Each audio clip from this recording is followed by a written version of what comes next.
ഒരു ധൈര്യത്തോടു കൂടി ഇനി മുതൽ ഇന്ന് വീട്ടിലെല്ലാരും പെരുമാറിക്കോളും. എന്തെങ്കിലും പറഞ്ഞ എന്നോട് പറയരുത്. കേന്ദ്രത്തിൽ ഒരു കാര്യം കൂടി പറയാനാണ്. കേന്ദ്രത്തിൽ എന്താണെങ്കിലും നമ്മുടെ BJP സർക്കാർ തന്നെ വരും.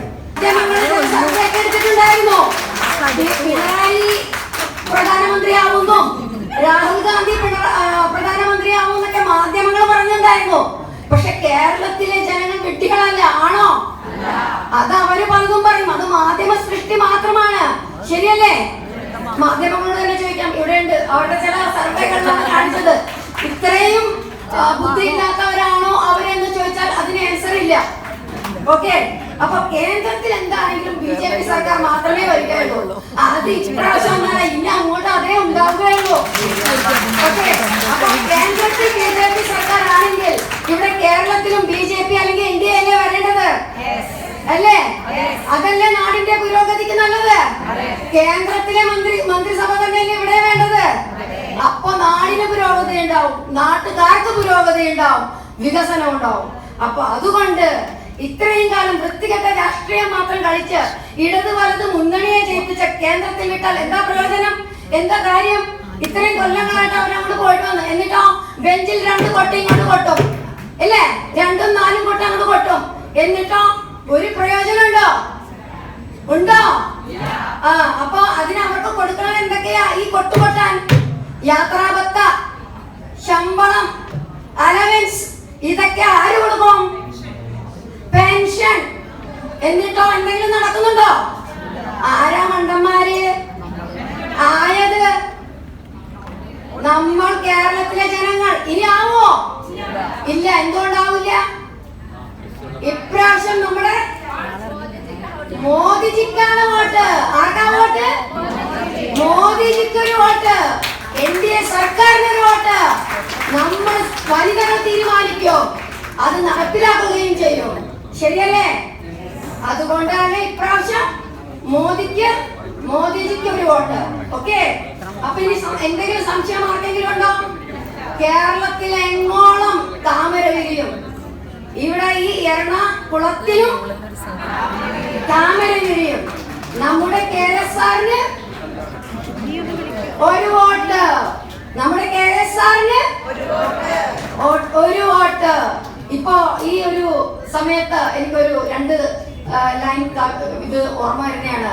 രാവിപ്പോൾ ക്ഷണമങ്ങൊടുങ്ങിടും, രാവിപ്പോൾ ക്ഷണമങ്ങൊടുങ്ങിടും, ഉഴസെങ്ങും പ്രകാശിച്ചിടും, ദേവൻ സൂര്യൻ ഉദിക്കും ഈ കമലവും, കാലേ വിടർന്നീടുമേ, കാലേ വിടർന്നീടുമേ. എന്താ അതിന്റെ അർത്ഥം? എല്ലാവർക്കും മനസ്സിലായിട്ടുണ്ട്. അന്ധകാരം. കഴിഞ്ഞ ദിവസം സ്മൃതി ഇറാനിജി മലയാളത്തിൽ അടിപൊളിയായിട്ട് പറഞ്ഞങ്ങോട്ട് എന്താ പറഞ്ഞേ? അന്ധകാരം മാറും, അന്ധകാരം ഒഴിഞ്ഞിടും, സൂര്യൻ ഉദിച്ചുയരും, നമ്മുടെ താമര, നമ്മുടെ കമലം വിരിയും. എവിടെ വിരിയും?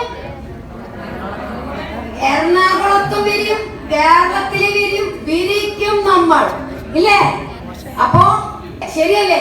ഒരുപാട് യാതനകൾ സഹിച്ചാണ് ഇന്ന് ഈ കാണുന്ന ഈ ലെവലിലേക്ക്, ഇന്ന് ഈ സ്ഥിതിയിലേക്ക് എത്തിയത്. അതിന് കാരണക്കാരായ നമ്മുടെ പാർട്ടിയുടെ 100 കണക്കിന് ബലിദാനികളെ, അതേപോലെ രാജ്യത്തുള്ള കോടിക്കണക്കിനുള്ള പാർട്ടിയുടെ പ്രവർത്തകരോട്, അതേപോലെ പാർട്ടിയുടെ നേതാക്കളോട് എല്ലാവരും ഇന്നിവിടെ നമ്മൾ ധൈര്യത്തോടെ അഭിമാനത്തോടെ ഞാൻ BJP ആണ്, എന്റെ ചിഹ്നം താമരയാണ്, ഞാൻ മോദിജിയുടെ ഒപ്പമാണ് പറയാൻ സാധിക്കുന്നു എങ്കിൽ അതൊക്കെ അവര് ചെയ്ത പുണ്യത്തിന്റെ, അവര് ചെയ്ത കഠിന പ്രയത്നത്തിന്റെ ആണെന്ന കാര്യം ഇന്ന് ഈ സ്ഥാപക ദിനത്തിൽ ഓർമ്മിപ്പിച്ചുകൊണ്ട് നിർത്തട്ടെ. ജയ് ഹിന്ദ്. അത് വന്നു കഴിഞ്ഞാൽ ഈ പ്രശ്നങ്ങൾക്കൊക്കെ പരിഹാരമാകും എന്ന് പറഞ്ഞ് കത്തെഴുതിയത് പണ്ഡിറ്റ് ജവഹർലാൽ നെഹ്റുവാണ്.